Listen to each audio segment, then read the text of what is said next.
खूबसूरत मौत नहीं होना चाहिए। आदम जना इस्तेमाल किया है। बेटा सबको संभालता, वो कुछ नहीं करेगा। अपने बाप की रूह तड़पेगी। बाप की बेटी को हेलो फ्रेंड, अना और शामिर ने दुनियापुर को दो हिस्सों में तकसीम तो कर लिया, लेकिन वो दोनों ही ये बात अच्छी तरह जानते हैं कि उनका ये फैसला बड़ों को पसंद नहीं है। लेकिन वो फिर भी इस खून खराबे को ख़त्म करने के लिए अपना पूरा ज़ोर लगाने की कोशिश करेंगे, क्योंकि इन दोनों के ख्यालात अपने बुज़ुर्गों से बहुत मुख्तलिफ हैं। अना ने जिस तरह निम्रा को आदमों के पास जाने की इजाज़त दी और फिर दुनियापुर भी तकसीम कर दिया, इससे नवाब साहब बहुत गुस्से में थे। वो अना के इस फैसले को गलत करार देंगे कि उसने आधा दुनियापुर आदमों को देकर बहुत बड़ी गलती कर दी, क्योंकि वो नौरोज़ आदम जैसे दरिंदे के बारे में कुछ नहीं जानती। वो इसका ही पाला हुआ आस्तीन का सांप है। इसने बड़ी चालाकी से उसकी बेवकूफ़ी से फ़ायदा उठाकर उसे इस्तेमाल किया है।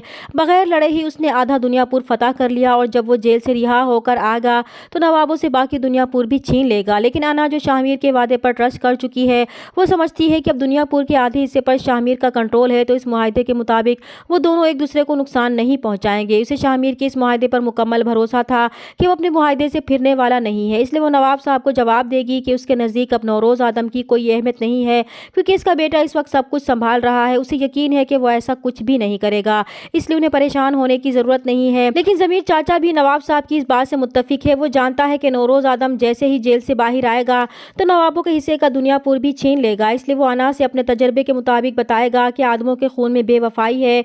जिस मुआहदे पर वो भरोसा किए बैठी है वो सिर्फ कागज़ों पर ही रहेगा। लेकिन अना अपने इस फैसले से मुतमईन होती है।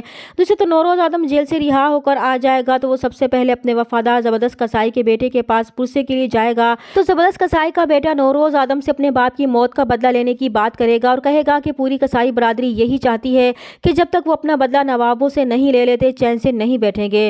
वो नौरोज़ आदम से ये भी कहेगा कि जब तक वो लड़की जिंदा रहेगी इसके बाप की रूह को सुकून नहीं मिलेगा। तो नौरोज़ आदम शहबाज से कहेगा कि इसे खुद भी ज़बरदस्त कसाई की मौत का बहुत अफसोस है, लेकिन वो फिक्र ना करे, इसका बदला जल्द ही पूरा कर दिया जाएगा। फिर नौरोज़ आदम घर जाकर शामिर को सब घर वालों के सामने हुक्म देगा कि वो इस लड़की अना को मार दे। लेकिन शामिर, जो अना पर अपना दिल हार बैठा है, वो अना को मारने का सुनकर ही परेशान हो जाएगा और कहेगा कि वो क्या कह रहे हैं, उसने ठीक से सुना नहीं। तो नौरोज़ आदम उसे कहेगा कि इस लड़की अना ने ज़बरदस्त कसाई को मारा है तो जाहिर है बदला तो लेना ही पड़ेगा। तो शामिर उनसे कहेगा कि वो ये क्या कह रहे हैं, उस लड़की अना ने निम्रा को वापस कर दिया और अब इनके दरमियान एक दूसरे को नुकसान ना पहुंचाने का मुआहदा भी हो चुका है, तो फिर ये वादा खिलाफी होगी। तो नौरोज़ आदम बहुत गुस्से में शामिर से कहेगा कि वो अभी जिंदा है और इस घर के फैसले भी वही लेता है, इसलिए बेहतर है कि उनके हुक्म पर अमल करे।